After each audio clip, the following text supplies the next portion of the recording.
Bismillahirrahmanirrahim. Assalamualaikum warahmatullahi wabarakatuh.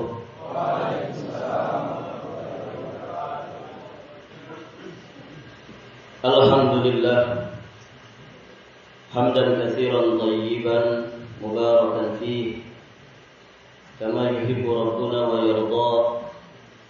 Asyhadu an la ilaha illallah wahdahu rabbi la syarika lah wa asyhadu anna Muhammadan abduhu wa rasuluh. Qala Allah ta'ala fi kitabihil karim ba'da a'udzu billahi minasy syaithanir rajim. Ya ayyuhalladzina amanu taqullaha haqqa tuqatih wa la tamutunna illa wa antum muslimun. Amma ba'd. فإن أصدق الحديث كتاب الله وخير الهدي هدي محمد صلى الله عليه وآله وسلم. Para hadirin jamaah yang sama-sama mengharapkan ridho Allah Subhanahu wa taala. Alhamdulillah wa syukrulillah, kita bersyukur kepada Allah Subhanahu wa taala. Pada kesempatan pagi hari yang berbahagia ini, kita dipertemukan Allah di tempat ini, di masjid, masjid apa namanya? Darul Hisab. Ada yang tahu artinya Darul Hisab? Ada yang tahu? Siapa yang tahu artinya Darul Hisab yang menjadi nama bagi masjid ini? Apa artinya Darul Hisab? Ada yang tahu? Nanti dapat hadiah.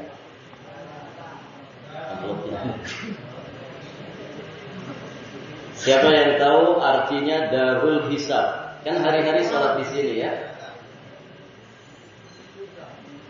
Dar itu apa? Darun. Dalam bahasa Arab, darun itu artinya rumah. Boleh juga dimaknakan negeri, tempat bermukim. Darul Hisab berarti rumah hisab. Hisab itu apa? Perhitungan. Masya Allah. Darul Hisab berarti negeri perhitungan, rumah tempat di mana kita akan diperhitungkan. Manusia itu memang harus hitung-hitungan, karena dengan hitung-hitungan manusia itu akan ngerti, akan tahu apakah dia untung ataukah dia rugi. Kan begitu. Apakah dia selamat ataukah dia celaka. Darul Hisab berarti negeri akhirat.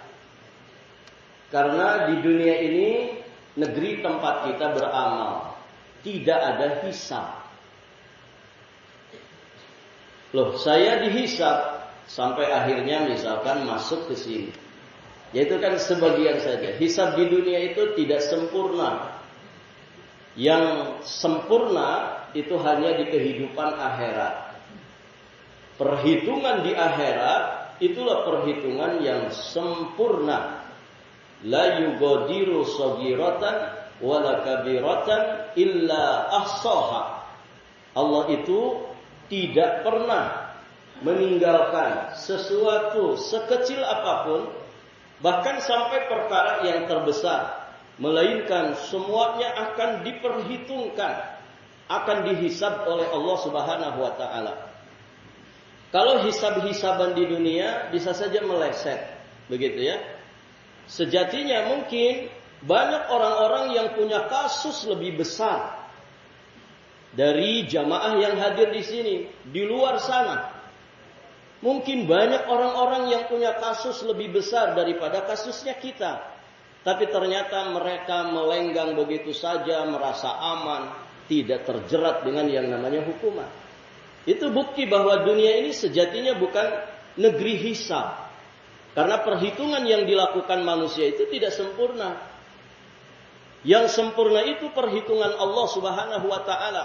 Allah tidak akan pernah menyisakan perkara sekecil apapun, apalagi perkara besar. Melainkan semuanya pasti akan diperhitungkan oleh Allah Subhanahu wa taala. Tidak ada yang bisa mengelak. Tidak ada yang bisa lolos. Tidak ada yang bisa kemudian melindungi dirinya. Tidak ada. Persidangan di akhirat itu persidangan yang seadil-adilnya. Maka bersyukur kita kepada Allah yang telah dikumpulkan di masjid ini. Masjid Darul Hisab.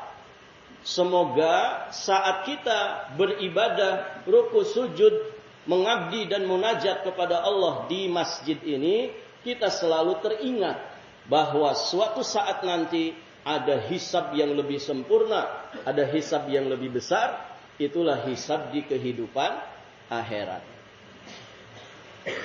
Para jamaah sekalian yang dirahmati Allah, kita bersyukur adanya kita di masjid untuk mempelajari ayat-ayat Allah, untuk mempelajari hadis-hadis Rasulullah. Dalam bahasa kita, kumpulnya kita di masjid ini untuk bermajlis taklim. Ini satu kesyukuran yang sangat-sangat besar, yang tidak boleh disia-siakan, tidak boleh dikufuri. Belum tentu orang yang di luar sana bisa duduk tenang seperti ini, belajar agama. Di pagi menjelang siang seperti ini. Sebagian sibuk dengan dunianya, ada yang sibuk dengan dosanya, ada yang sibuk dengan maksiatnya. Yang tukang zalim sedang sibuk merencanakan kezaliman, yang tukang tipu sedang sibuk merencanakan untuk menipu mangsa berikutnya. Kita dimudahkan oleh Allah duduk di sini untuk belajar agama. Kalau tidak ada keutamaan lain dari belajar agama kecuali satu saja, yaitu hadis Nabi, siapa yang menempuh satu perjalanan dalam rangka untuk menuntut ilmu agama, Allah akan mudahkan baginya jalan menuju surga. Maka sudah sangat cukup itu menjadi keistimewaan. Jadi kalau orang bertanya, mana jalan pintas menuju surga? Jawabannya ini. Siapa yang memberikan jawaban? Nabi SAW. Manusia yang sudah dijamin surga, manusia yang pernah ke surga. Mengerti jalan menuju ke surga. Sudah menyatakan jalan termudah menuju surga itu adalah belajar agama. Masya Allah. Di sini jamaah, bapak-bapak, punya kesibukan tidak? Kesibukannya apa, Pak? Alhamdulillah waktunya luang terus kan? Waktunya luang terus. Nah, itu kesempatan belajar agama. Kalau di masjid ada buku-buku pelajaran agama, baca. Kalau di masjid ini kemudian ada kajian-kajian, manfaatkan. Belum tentu kita di luar sana bisa menyempatkan diri belajar agama. Maka bersyukur. Hidup itu disyukuri saja. Ya. Mohon maaf, orang-orang di luar sana belum tentu sebahagia bapak-bapak di sini. Aslinya itu, Pak. Ini teman-teman kita ini tinggalnya di luar, bukan di sini. Kalau ditanya, ada masalahnya enggak ini mereka ini? Coba tanya, Pak. Ini jamaah kita di sini yang dari luar. Ada masalahnya enggak dalam hidup? Wajah-wajahnya saja kelihatan gitu ya. Wajah-wajah bermasalah semua. Ya. Yang ngomong di depan saja ini banyak masalahnya para jamaah. Cuman kan orang nggak tahu saja, gitu ya. Artinya apa di sini? Bersyukur kepada Allah itu poin penting dalam hidup. Segala sesuatu jika disyukuri oleh Allah, disyukuri, kita bersyukur kepada Allah Subhanahu wa taala, maka semua akan baik-baik saja. Semua akan baik-baik saja. Apalagi di pagi hari seperti ini menjelang siang. Alhamdulillah cuacanya cerah. Semoga juga hati-hati kita semua sedang cerah. Para jamaah sekalian, Nabi menyebutkan di satu hadis, man asbaha minkum aminan fi sirbih.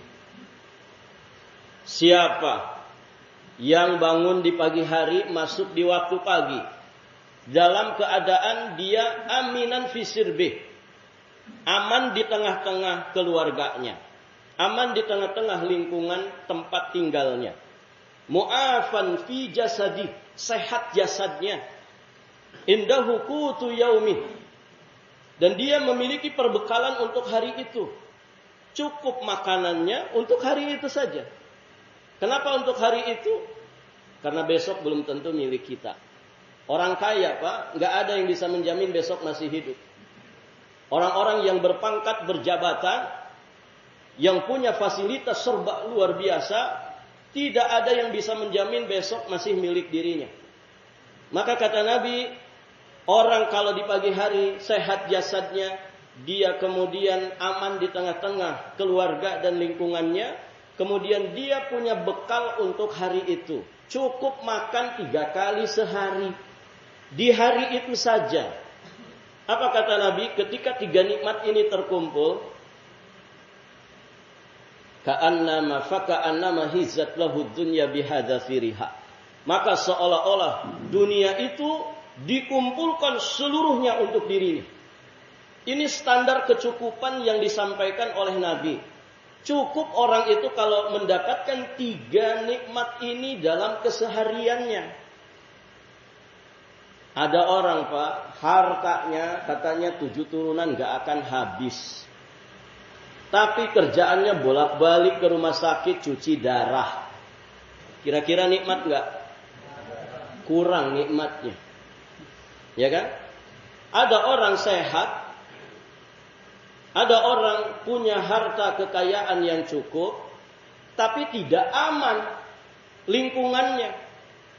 Seperti yang menimpa saudara-saudara kita yang sedang ditimpa musibah bencana alam. Banjir bandang yang luar biasa. Tadinya hartanya berlimpah, dianya sehat selamat. Tapi ternyata keadaannya tidak aman. Maka ada yang kurang nikmat Allah pada dirinya.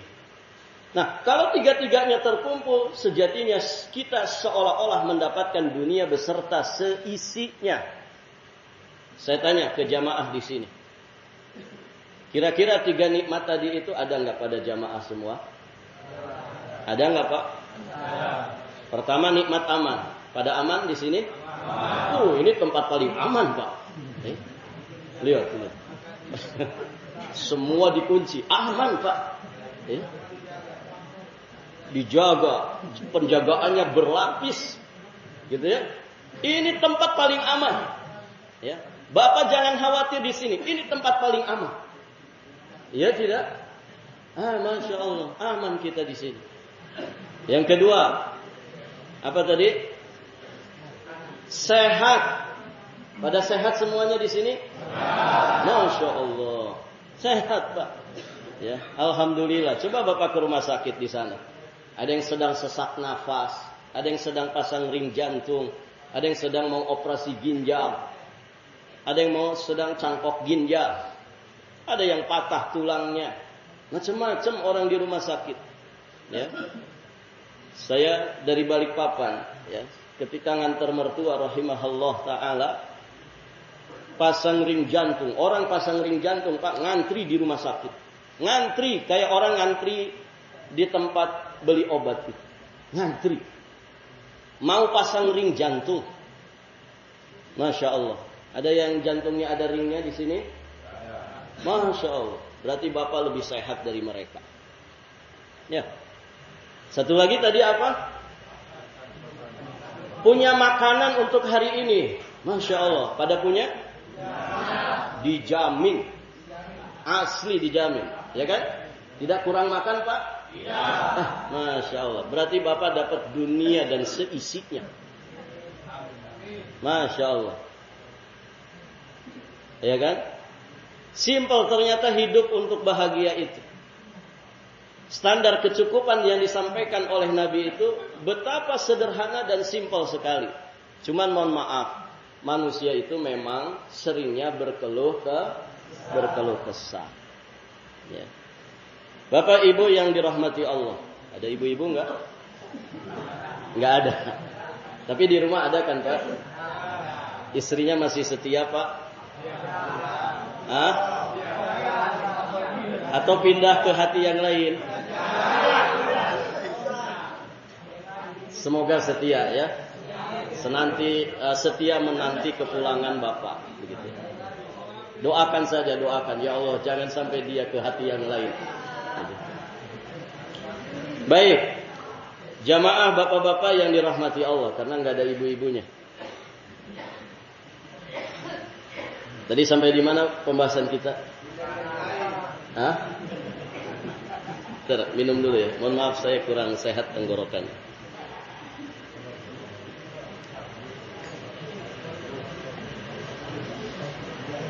Para jamaah sekalian, jadi apa yang tadi kita sampaikan, ini sejatinya wajib kita syukuri. Jadi jamaah di sini kalau dapat 3 nikmat ini, kewajibannya adalah bersyukur. Kewajibannya bersyukur. Dari bersyukur inilah, insya Allah kehidupan kita akan tenang dan bahagia. Ya. Jangan khawatir Pak. Jangan berkecil hati. Sejatinya dunia ini, kata Nabi, sijnul mu'min. Dunia ini yang sedang kita pijak, yang kita sedang berada di dalamnya, dimanapun manusia berada, apakah di tempat seperti ini, ataukah di luaran sana, sejatinya dunia itu kata Nabi, sijnul mu'min.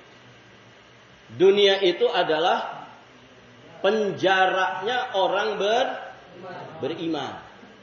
Jadi jangan berkecil hati. Mereka yang sedang di luar sana juga sejatinya mereka sedang dipenjara. Siapa yang bilang seperti itu? Nabi. Nabi yang menyatakan seperti itu. Maksudnya apa?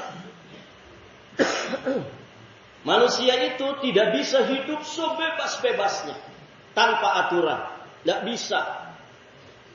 Semua dibatasi oleh zat yang maha kuasa, pencipta kita semua. Pencipta manusia. Kenapa Allah memberikan batasan-batasan? Agar manusia itu tidak melampaui batasan. Pencipta manusia, maka pasti yang menciptakan kita itu yang maha tahu. Apa yang manfaat, apa yang mafsadat, apa yang maslahat, apa yang berbahaya bagi manusia. Makanya Allah bikin ketetapan, bikin batasan-batasan dalam kehidupan. Manusia siapapun dia di dunia ini tidak bisa hidup sebebas-bebasnya. Tetap terikat dengan batasan-batasan Allah. Maka dunia ini sijnul mu'min. Dia ibaratkan penjara bagi orang-orang beriman. Kapan manusia akan menikmati segala sesuatu sebebas-bebasnya? Saat nanti manusia berhasil melewati penjara dunia ini, kemudian dia berhasil selamat dan bahagia di kehidupan akhirat, mendapatkan surga Allah. Baru dia akan mendapatkan segala sesuatu dengan sebebas-bebasnya. Tidak ada lagi yang namanya haram-haraman. Tidak ada. Tidak ada lagi yang namanya batasan-batasan. Tidak ada. Semua tinggal dinikmati di surga Allah Subhanahu wa ta'ala. Para jamaah sekalian yang dirahmati Allah. Dari sini kita memahami bahwa dunia ini sejatinya darul bala. Dunia ini adalah negeri tempat manusia diuji. Apa ujiannya? Batasan-batasan Allah tadi. Yang kemudian diumpamakan seperti penjara bagi orang-orang beriman. Minuman. Tidak semua minuman itu dihalalkan. Kan ada minuman yang diharamkan. Namanya khamr. Di kita namanya narkoba. Gitu ya. Itu kan batasan.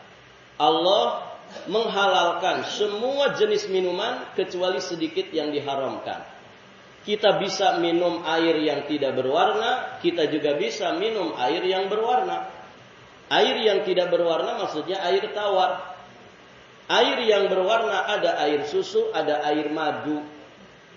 Kalau di kita misalkan jamu-jamuan, nah ini berwarna. Dan ini jahe sama gula aren. Berwarna, halal, thayyib, boleh. Ya. Minuman yang dihalalkan ternyata lebih banyak dari yang diharamkan. Makanan yang dihalalkan juga lebih banyak daripada makanan yang diharamkan. Yang diharamkan itu sedikit saja.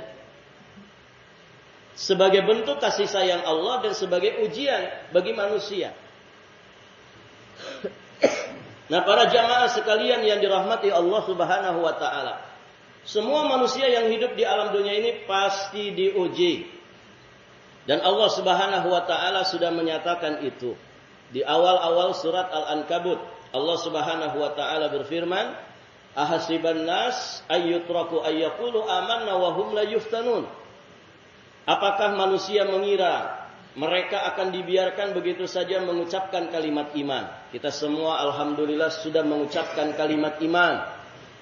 Dengan mengucapkan dua kalimat syahadat, asyhadu an la ilaha illallah wa asyhadu anna muhammadar rasulullah. Ya kan? Apakah manusia mengira mereka akan dibiarkan begitu saja mengucapkan kalimat iman? Wa hum la yuftanun, sedangkan mereka itu tidak diuji. Maksudnya apa? Kata para ahli tafsir, manusia itu siapapun dia pasti diuji. Jadi yang sedang mendapatkan ujian itu bukan bapak-bapak di sini saja. Yang sedang mendapatkan ujian itu ya, bukan jamaah yang di sini saja, yang di luar sana semua dapat ujian. Pertanyaannya, ada berapa ujian dari Allah?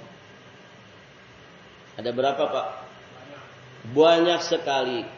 Tapi kalau dikumpulkan kesimpulannya 3. Soal ujian dari Allah yang harus kita jawab dengan jawaban benar supaya kita lulus dan mendapatkan keselamatan, kebahagiaan, itu 3 saja. Yang pertama, ujian berupa segala sesuatu yang serba enak dalam hidup ini.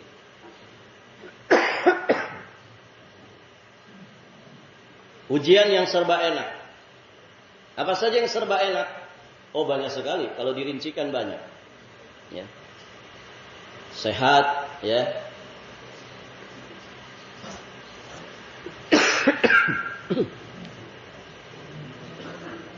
Nah, kalau batuk itu ujian bukan, Pak? Ya. Ujian. Berarti sakit tenggorokannya.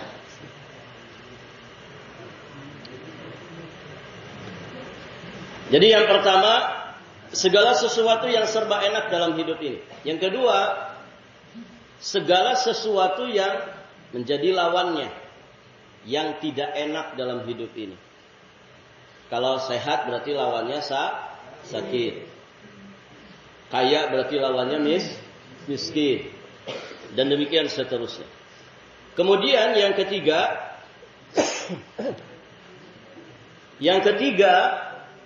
ujian berupa perintah dan larangan. Ujian berupa perintah dan larangan. Ini semua batasan Allah yang harus diperhatikan. Ulangi. 3 soal ujian dari Allah. Pertama, yang enak-enak. Yang kedua, yang serba tidak enak. Yang ketiga, perintah dan larangan. Siapa yang bisa jawab? Kalau kita diuji dengan segala sesuatu yang serba enak, apa jawaban dari soal ujian ini? Siapa yang bisa? Ya, ngacung dulu, Pak. Ngacung aja dulu. Apa, Pak? Apa? Bersyukur, Masya Allah, alhamdulillah. Dapat hadiah. Sama amplop. Boleh dikasih amplop? Boleh.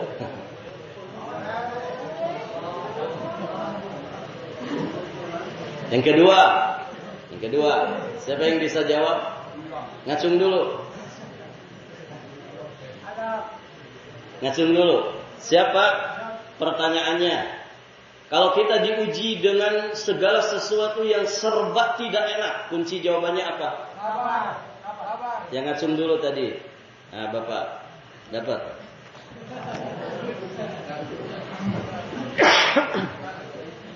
Silakan. Masya Allah.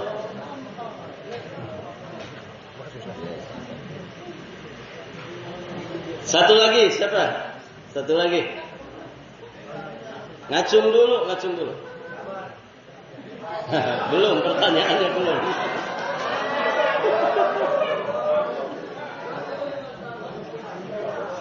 Sama semua. Siap ditanya?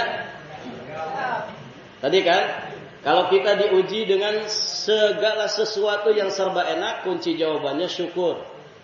Kalau kita diuji dengan segala sesuatu yang serba tidak enak, kunci jawabannya sabar.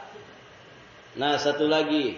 Soal ujian ketiga, kalau soal ujiannya berupa perintah dan larangan dari Allah, kunci jawabannya apa? Iman. Dar yang ngancung dulu. Apa?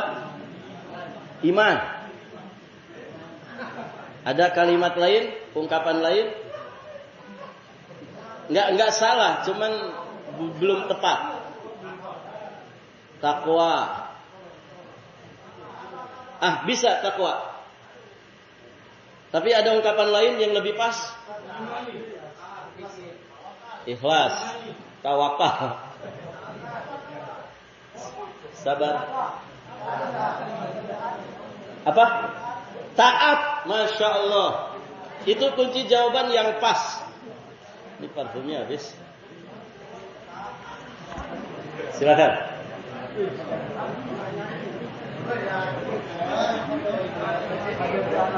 Jadi kalau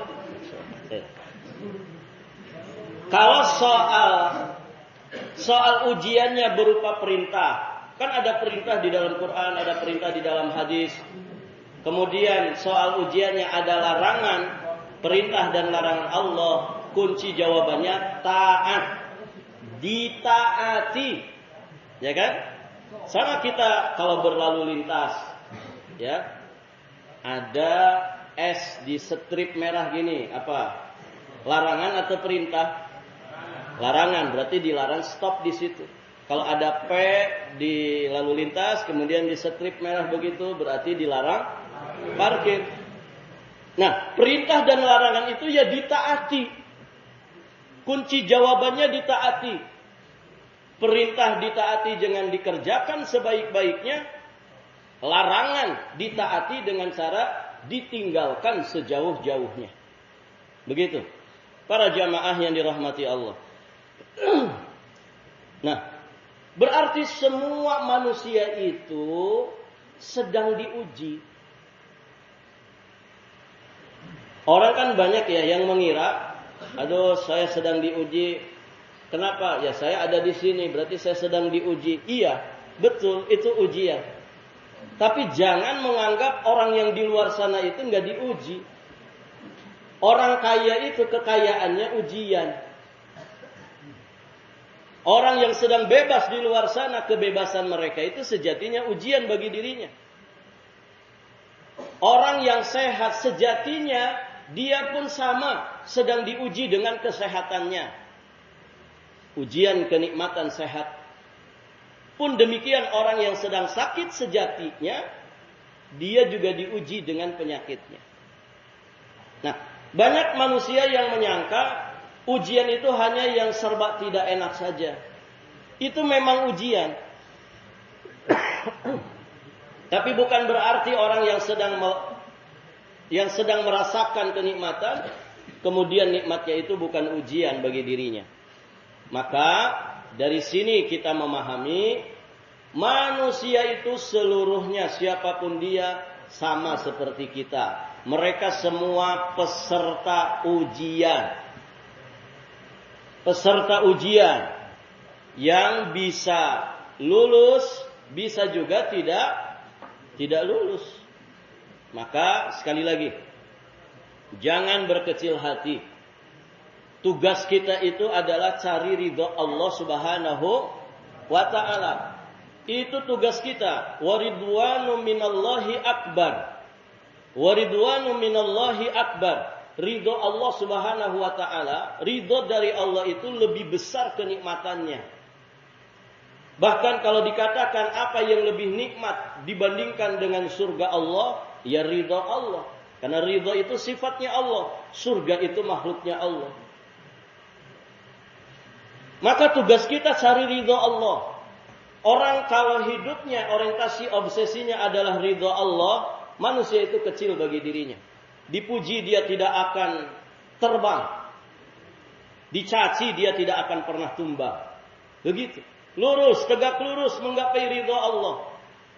Itu tugas kita. Manusia boleh merendahkan kita. Manusia boleh memandang sebelah mata kepada kita. Bahkan kita tidak dipandang sama sekali. Tapi jangan sampai kemudian Allah murka kepada kita. Tugas kita itu, Pak. Ya. Makanya dimanapun orang seperti itu berada, fokusnya mencari ridho Allah, maka dia akan selalu istiqomah, konsisten beribadah kepada Allah dimanapun mereka berada. Ini tugas kita. Ya. Fokus mendapatkan ridho Allah. Dimanapun kita berada, soal ujian apapun yang menimpa kita. Dan biasa, ya, manusia itu bolak-balik dari satu soal ujian ke soal ujian berikutnya. Ya. Jadi jangan berkecil hati. Ya. Jangan berkecil hati. Orang yang mendapat ridho Allah sejatinya dia sudah mendapatkan segala sesuatunya.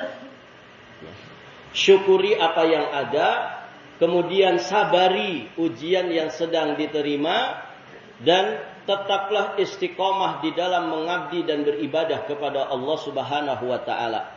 Jangan tinggalkan sholat 5 waktu. Ya. Jarak ke masjid begitu dekatnya. Dan kesempatannya dikasih, kan begitu? Sholat 5 waktu ada kan di sini? Masya Allah. Kita di luar sana belum tentu, Pak, bisa sholat di masjid. Lihat orang-orang itu. Ada yang sibuk dengan bisnisnya, sibuk dengan jualannya, sibuk dengan kerjaan kantornya. Masjid tinggal melangkah, tidak pernah dilirik. Tidak pernah namanya terbesit di dalam dirinya, tergiur, tertarik untuk datang bersimpuh, sujud, ruku, munajat kepada Allah di masjid. Ini tempat paling indah di dunia ini. Khairu biqa'il ardi. Kata Nabi, sebaik-baik tempat di muka bumi ini adalah masjid. Masjid. Ya. Maka kalau orang datang ke masjid bersimpuh kepada Allah, tenang hidupnya. Ya. Dia tidak usah mikirin macam-macam. Sayang, ya hidup ini kalau nggak dinikmati sayang. Ya. Tadi sudah kita jelaskan pijakan-pijakannya. Bahwa ternyata kalau kita sehat, ya kita kemudian aman, kita kemudian diberi makan bahkan begitu ya. Di sini kan tidak ada yang cari makan, Pak. Ada yang cari makan di sini? Orang di luar sana, Pak, banting tulang cari makan. Ya. Bahkan di sini dikasih makan. Dikasih makan nggak, Pak? Dikasih makan. Tapi jangan betah-betah di sini ya. Jangan lama-lama di sini. Semoga semuanya cepat bebas. Gitu. Tapi kita sedang membicarakan apa yang saat ini sedang ada di hadapan kita. Disyukuri. Makan dikasih. Masya Allah. Ya. Orang di luar sana banting tulang. Panas-panasan, hujan-hujanan. Nah itu pentingnya kita bersyukur kepada Allah. Para ulama di zaman dahulu, orang-orang besar, orang-orang mulia di sisi Allah, banyak sekali di antara episode kehidupan mereka itu di dalam penjara. Syekhul Islam Ibnu Taimiyah pernah di penjara. Imam Ahmad bin Hanbal pernah di penjara. Banyak sekali ulama-ulama besar. Justru mereka itu dengan berada di penjara, ya kalau mereka memang dizolimi, gitu. Ini orang-orang mulia di sisi Allah yang terzolimi. Akhirnya kemudian mereka merasakan nikmat itu. Ternyata dengan mereka berada di situ, di tempat itu, mereka kemudian tidak surut ke belakang. Ya. Ada ulama besar itu di penjara sampai nulis ya puluhan kitab Dia hatam berkali-kali bacaan Al-Quran. Makanya Syekhul Islam itu ketika di penjara, apa beliau katakan? Ya. Jika mereka orang-orang zalim itu mengusirku dari kampung halamanku, maka sejatinya itu adalah rihlah bagiku. Rihlah itu kalau bahasa kita rekreasi. Jika kemudian mereka memenjarakanku, penjara itu sejatinya khalwatnya diriku dengan Allah. Khalwat itu berdua-duaan dengan Allah Azza wa Jalla. Bahkan kalau sampai mereka membunuhku, maka kematianku adalah syahid. Kemudian beliau mengatakan, seandainya para raja dunia itu mengerti bagaimana bahagianya hatiku, maka pasti mereka akan memenggal leherku karena iri kepada diriku atas kebahagiaan yang aku rasakan di dalam hati. Jadi ternyata bahagia itu dekat dengan kita, Pak. Di mana letak bahagia itu? Di sini.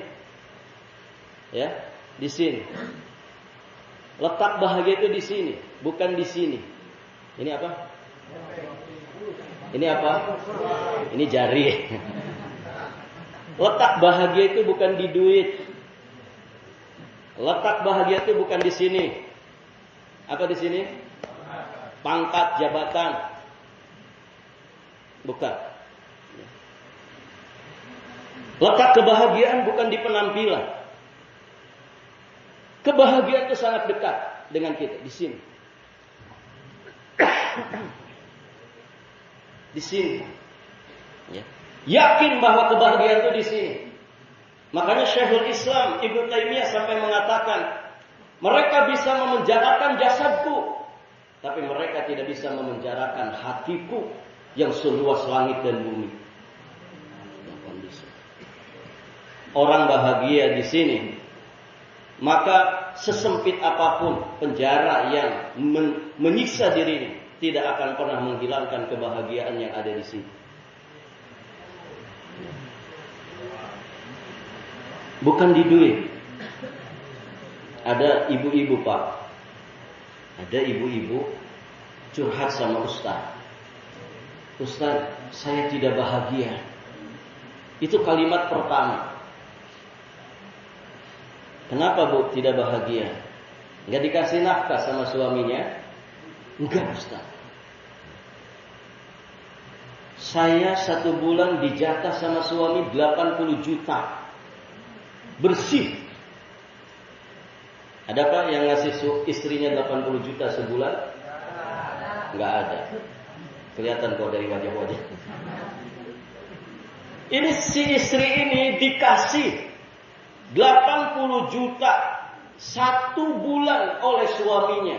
Bersih. Maksudnya urusan dapur, urusan sumur, urusan rumah. Itu lain lagi itu dananya. Ini bersih buat istrinya 80 juta 1 bulan. Si istri itu curhat, saya tidak bahagia. Kok bisa, Pak ya? Kira-kira Bapak kalau punya jatah duit 1 bulan 80 juta, misalkan dikasih sama lapas, saking baiknya lapas, semua digaji nih tiap bulan. Nggak usah 80 juta, dikasih 500 ribu saja sebulan masing-masing kita. Senang nggak, Pak? Senang. Apalagi ini 80 juta. Kan mungkin hati kecil kita bergumam ya, ih bodoh banget si ibu itu ya. Kalau saya dikasih segitu 1 bulan, jatah 80 juta, pasti bahagia. Oh, ternyata belum tentu. Buktinya itu ada. 80 juta 1 bulan tidak bahagia. Ya. Menunjukkan bahwa kebahagiaan itu bukan di uang, bukan di pangkat, bukan di jabatan. Di sini, Pak. Apa itu? Iman, amal soleh, ridho kepada Allah. Qanaah. Ridho dengan jatah pemberian Allah. Dikasih yang enaknya disyukuri, orang bersyukur itu bahagia hatinya. Diuji dengan kesempitan, disabari, orang sabar itu bahagia hatinya. Kalau kita kemudian melakukan pelanggaran, yang diperintahkan malah ditinggalkan, yang dilarang malah dikerjakan, maka segera kita taubat kepada Allah. Orang taubat itu bahagia hatinya. Maka bahagia itu tidak jauh dari kita, ada di sini. Ya. Maka dekatkan jiwa raga kita kepada Allah dengan iman dan amal soleh, dengan keistiqomahan, dengan 3 kunci jawaban tadi, syukur, sabar, dan taubat. Insya Allah hidup kita bahagia. Ya. Dan kita semua berhak untuk bahagia, bukan orang-orang yang di luar sana saja. Kita yang sedang di sini juga berhak untuk bahagia. Ya. Ruangan ini boleh membatasi kita, tapi ini tidak boleh dibatasi. Hati seorang mukmin, dada seorang muslim itu luas seluas langit dan bumi. Dengan iman, dengan amal solehnya, dengan cintanya kepada Allah, dan dengan ambisinya mendapatkan ridho Allah Subhanahu wa Ta'ala. Semoga kita dianugerahi oleh Allah Subhanahu wa Ta'ala kebahagiaan lahir batin. Maka jangan lupa berbahagia. Bapak Ibu, bapak-bapak yang dirahmati Allah, sampai di sini saja pelajaran kita. Sudah hampir 1 jam. Saya kira cukup ya. Cukup atau mau lanjut? Tidak capek? Ustadznya yang capek. Saya kira cukup sampai di sini. Sisanya kita sesi tanya jawab saja ya. Bagi yang bertanya, ya sebelum kita tutup dipersilahkan.